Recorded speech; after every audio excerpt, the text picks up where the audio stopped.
Hello guys, नमस्कार। Welcome to online ज्ञान भाईयान। तो मेरे उत्तराखंड के प्यारे साथियों, अपने उत्तराखंड में यूके ट्रिपल एससी चाइना के वीडियो घोटाले के उजागर होने के बाद हमारे इस आयोग द्वारा आयोजित अभी तक की परीक्षाओं में भी संकट के बादल मंडरा रहे हैं, क्योंकि कहीं ना कहीं नकल माफियाओं के तार पुराने पेपरों से भी जरूर जुड़े हैं। क्योंकि आयोग के साथ एक काफ़ी समय से संपर्क में थे, ये निकल के आ रहा है। मित्रों, एक और भर्ती की जाँच के लिए एसटीएफ को आदेश हो चुका है। 4 भर्तियों की जो जाँच चल रही है, आपको पता है। एसटीएफ अभी फॉरेस्ट गार्ड की जांच कर रही है 2020 वाली। जुडिशियरी जो कांस्टेबल सहायक 2019 में हुई थी, उसकी जांच हो रही है। सचिवालय सुरक्षा गार्ड की जांच हो रही है। वीडियो की तो हो रही है। तो इन 4 भर्तियों की जांच के बाद एक और भर्ती की जांच के लिए आदेश हुआ है, वो है वन दरोगा। 316 पदों पर हुई वन दरोगा भर्ती परीक्षा के लिए भी अब जांच टीम गठित होगी।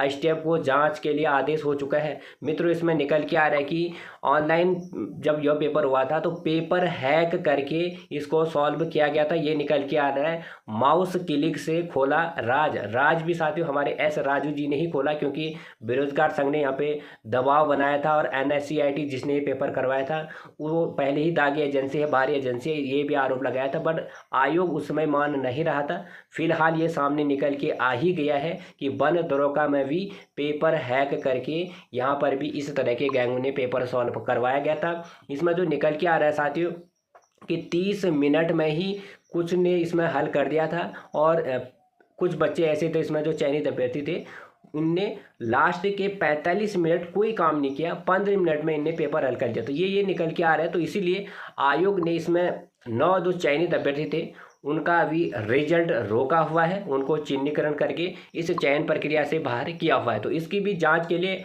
अजय सिंह जी जो हमारे एसपी हैं एसटीएफ के, उनको आदेश हुए। उनका कहना है कि वन दरोगा भर्ती की शिकायत आयोग की तरफ से हमें मिली हुई है। इसमें कुछ केंद्रों की गतिविधियां संदिग्ध मिली है। प्रारंभिक जांच चल रही है, जल्द इसमें मुकदमा दर्ज होगा। तो बात करें साथियों, इसमें निकल के आ रहा है कि कंप्यूटर सेंटरों से इस पेपर को हैक किया गया था। पूरा जो इस कंप्यूटर की कमान थी वह दूसरे सेंटरों से जुड़ी हुई थी। तो ये लोग यहाँ पे क्लिक कर रहे थे तो हल जो है दूसरी जगह से हो रहा था, पूरा हैक करके इस कंप्यूटर को वहाँ लीड हो रहा था। तो इस तरह से हमारी ऑनलाइन परीक्षा भी साथियों उत्तराखंड में सेव नहीं है। ऑफलाइन तो सेव है नहीं, ऑनलाइन भी नहीं है, आप लोग देख सकते हो। तो इस तरह का प्रकरण हमारे आने वाली परीक्षाओं में ना हो। हम तो यही कहते हैं कि आयोग से इस बार सख्त से सख्त कदम इस बार उठाए जाए। आपको पता है वीडियो पेपर लीक घोटाले में बीते दिन जो RMS techno solution company Lucknow का जो निदेशक है वो गिरफ्तार हो चुका है।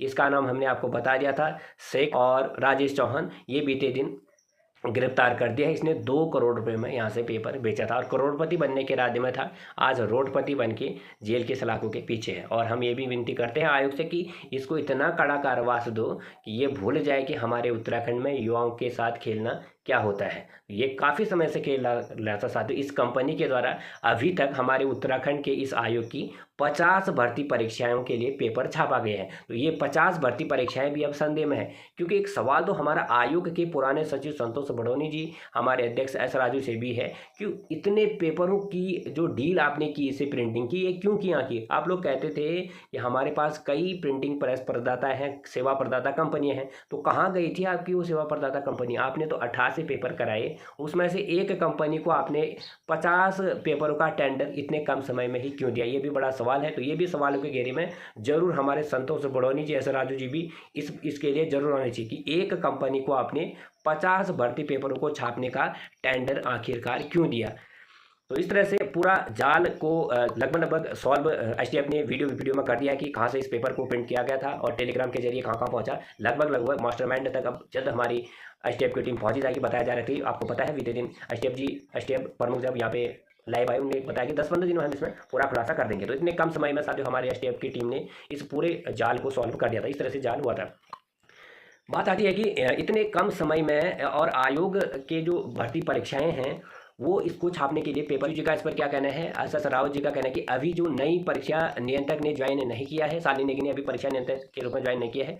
एसटीएफ की ओर से मांगी गई सूचना के आधार पर पता चला कि 1-2 परीक्षाओं को छोड़कर ज़्यादातर पेपर आरएमएस कंपनी के द्वारा ही छपवाए गए हैं। तो यहाँ तो साथ ही 50 पेपर की बात हम कर रहे थे और हमारे रावत जी कह रहे हैं कि 1-2 परीक्षाओं को छोड़कर ज़्यादातर जो पेपर थे हमारे आरएमएस टेक्नो सॉल्यूशन कंपनी के द्वारा छापे गए। तो आयोग की अभी सभी भर्ती परीक्षाएं अब संदेह में है, क्योंकि इस पेपर लीक कांड के उजागर होने के बाद, निदेशक को गिरफ्तार होने के बाद कहीं ना कहीं इस दलाल ने पहले भी पेपरों में भी अपना इस हथकंडे को जरूर अपनाया होगा। तो इसकी भली भांति जांच होनी चाहिए, तभी हम कह रहे हैं कि हमारे उत्तराखंड में एसटीएफ अच्छा काम कर रही है। कोई शक नहीं है, कोई दो राय नहीं, इतने कम समय इतनी जाल को इतना सॉल्व कर दिया, ये सैल्यूट के हकदार हैं। बट सीबीआई इन्वेस्टिगेशन जरूरी है साथियों, क्योंकि सीबीआई से क्या होगा, हमारे जो पुराने पेपर हैं कहीं पर भी कितना भी हुआ है, एकदम से कहीं पर भी कोई भी झिझक नहीं आएगी। तो इसलिए लगातार मांग आ रही है कि सीबीआई जांच होना चाहिए। तो संतोष बड़ौनी जी का कहना आरएमएस कंपनी के बारे में कि यह कंपनी अच्छी है, इनके पहले से ही गुणगान गाते हैं। आपको पता होगा आरएमएस कंपनी का ये गुणगान पहले से ही गाते हैं, आज निकल के आगे यहाँ पे आप लोग देख सकते हैं।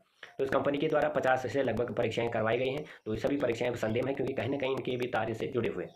तो साथियों ये रही आज की कुछ अपडेट है जो यूके ट्रिपल से चाइना की भर्ती से संबंधित थी, और बने रहेगा हमारे चैनल के साथ, इससे जुड़े आपको हर अपडेट हम पहुंचा देंगे। चलिए साथियों विदा लेते हैं आपके समूह, नए हो चैनल पे सब्सक्राइब, बगल में बेल आइकन ऑन अवश्य करें। तो thank you very much, God bless you.